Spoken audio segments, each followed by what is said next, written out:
literally as I finish putting it back together, the kit in the Bergen, it starts to rain. I'm not digging out the rain tarp yet because I'm still in the woods. In the woods, it's not too bad. If I was going on a long hike, it's different. I've only got about 2 or 3 miles. Admittedly, it's dodgy with my knees, but still. Yeah, this is just before the massive storm hits. So, all those red colours on the weather map. So, sod it, I'm going to hike down through the woods. I'm not even going to bother putting on my raincoat. I'm in the trees, it's not too bad. I'm just sweating too much as it is. Note to self, digging is going to be kind of pointless around here because it's rock. It's basically it's old mines for like 1,000 years up here. So the whole place is basically shale. So trying to dig is pointless. So what I was thinking about doing is, if I get some branches, lash them together to make walls, I could use that whilst I'm up here and just camp anywhere. Use the walls during the night whilst I'm here, and then when I pack up, I can just go and chuck them down here out the way. I've got no intention of spending fuck tons of money on stuff. It's going to be a case of using that fishing line that I've got to bind stuff together, and that stuff works out, God, something like 10p for 50 meters. Yeah, it works out 60 or 70 pence for 300 metre. You work it out for yourself, I can't be asked. But it's pennies per 20 odd metres. So I could use that stuff just to build wall sections, prop them up when I'm here to give me a bit of protection from the wind, well, a bit more protection from the wind, and rain again. And then I can always just pop them over there. I was looking across that side. That side is more, there's a lot more ferns. The more greenery, that kind of greenery, the more bugs. And the more bugs, the more vermin, like rats. And I don't see trees. Mind you, a couple of trees are about the right distance. See, that one and that one are too far apart. They're about 5 meters. I need, ideally, 3 meters apart. That tree I was in just now was 2 to 3 meters. So really, cause it's a 3 meter hammock, not a 2.4. So ideally, I want 4 meters. Any more than that, it's going to be putting too much strain on stuff. And there's a lot of dead wood in that tree as well. Fucking squirrels. No, don't fuck squirrels. Wear them as a condom and fuck their mums. I have squirrel issues. I've been walking through carpets of chestnuts that don't have any chestnuts in them because the squirrels are fucking assholes. They knock them all down and yet there's no nuts in them. So they're killing their future food source because they're assholes. Furry thieving fuckers. I'm taking the short route down. It's dodgy, it's dangerous, but I'm wrecked. And the thought of slogging an additional hour and a half following the footpaths, nah, I'd rather just wiggle my ass down this way. Some of it I don't mind chancing. That one, recent activity with the bikes, way too fucking treacherous. I've already got spine damage. I don't need any more bloody damage.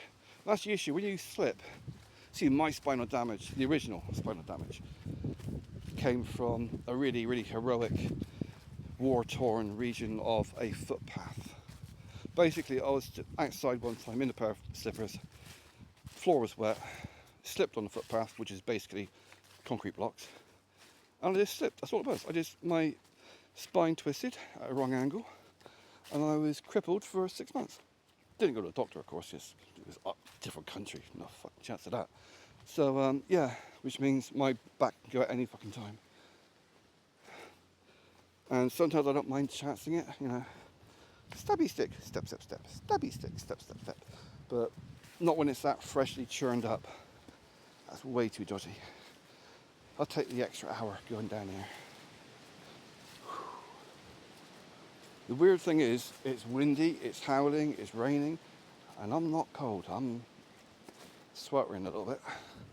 Some of that is down to the toothache, because my body has a habit of reacting to things differently to standard. So my body tends to ramp itself up into overdrive if there's any sign of infection. Cuts, grazes, like stuff like that. My body just fucking deals with it. It also means that I overheat like mad. Downside is that things like drugs, drink, only have a marginal effect on me, and they wear off pretty quick, and let it be rain, and I get immune to it quickly as well.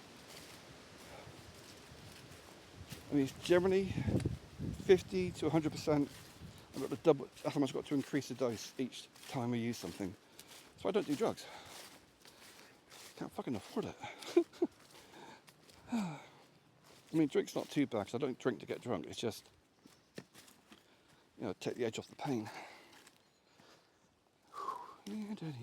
Large dog footprints, that's not a good sign.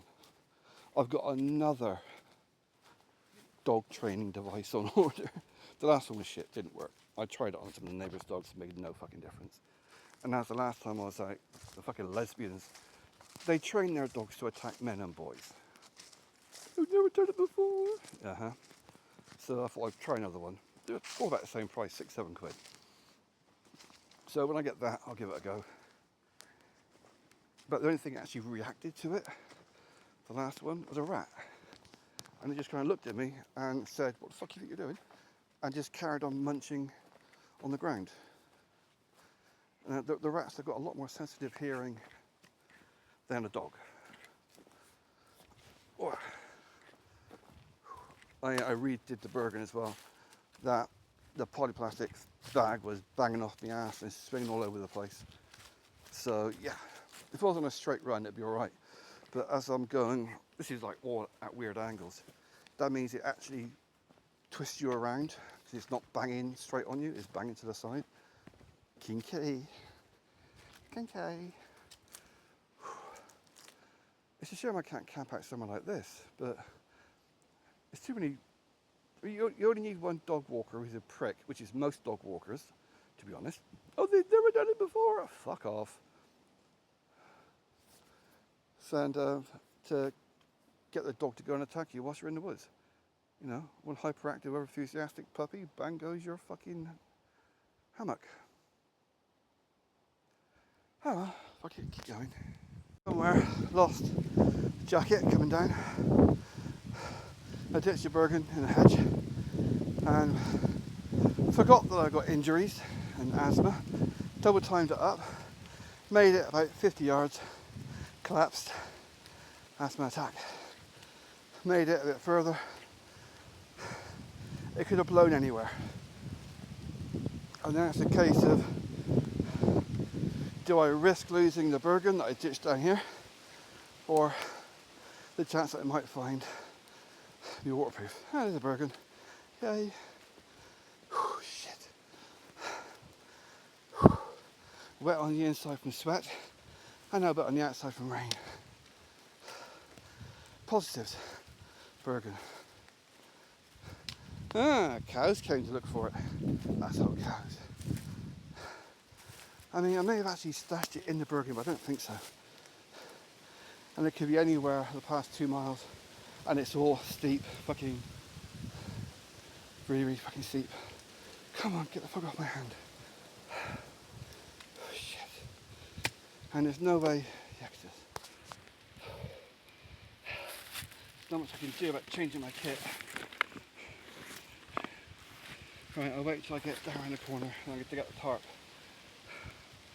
I need to sit down somewhere. Sell it, this will do. Next to the manky mushrooms. Shit.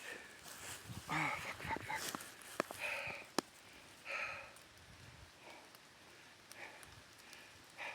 Fuck the jacket. God, I'm sweltering. Fucking idiot that I am. Thinking I can go that fast uphill. With smashed kneecaps. hips, fuck. And of course I've no water left. Or inhaler. Fuck it. And the weather's going to get worse before it gets better. So I'm going to force myself to just sit in the drizzle for a few minutes. Then I get down through the brambles to the field, then get the tarp on. I'll keep most of it off me. Shit. Yeah. Why the fuck did I even try going back up that hill?